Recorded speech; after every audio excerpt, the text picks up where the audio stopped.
Pengakuan suami usai istri temukan bukti transfer 322 juta rupiah, langsung minta cerai.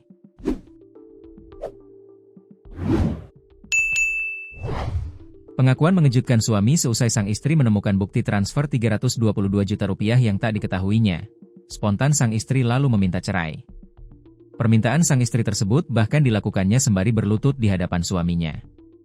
Mendengar permintaan dari sang istri itu, suami kaget dan tak menyangka jika istrinya nekat mengajukan permohonan cerai tersebut.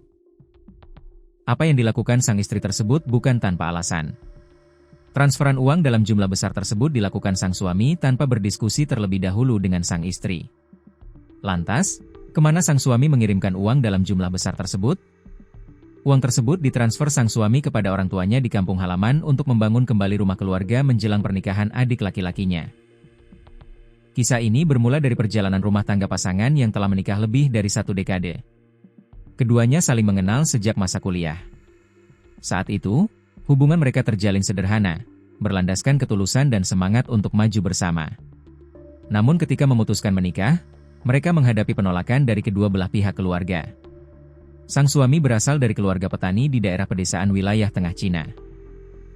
Orang tuanya bekerja di sawah, dan ia memiliki seorang adik laki-laki yang saat itu masih bersekolah. Sementara sang istri tumbuh di kota dalam keluarga pegawai negeri dengan kehidupan yang relatif stabil. Perbedaan latar belakang ekonomi menjadi alasan utama penolakan. Meski demikian, keduanya tetap melangsungkan pernikahan secara sederhana tanpa pesta besar. Setelah menikah, suami mendapat pekerjaan di perusahaan swasta berkat rekomendasi kenalan dari pihak keluarga istri. Pada awal bekerja, kondisi ekonomi mereka belum mapan. Sang suami kerap pulang larut dalam keadaan lelah, sementara istri memberikan dukungan penuh. 3 tahun kemudian, pasangan ini berhasil membeli apartemen dengan sistem cicilan. Di tahun yang sama, mereka dikaruniai seorang putra. Kondisi keuangan keluarga perlahan membaik seiring meningkatnya karir suami.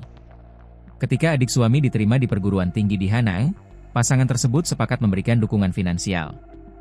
Setiap bulan mereka mengirimkan uang biaya hidup dan membantu membayar uang kuliah. Sang istri mengaku sempat merasa berat karena kebutuhan rumah tangga juga meningkat, terutama setelah memiliki anak.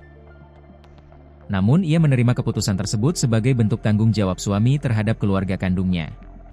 Setelah lebih dari 10 tahun bekerja, penghasilan suami disebut mencapai sekitar 80 VND atau sekitar 51 juta rupiah per bulan. Istri menjalankan usaha kecil secara daring dari rumah, sambil mengurus anak dan kebutuhan rumah tangga. Kehidupan mereka dinilai cukup, meski tidak berlebihan.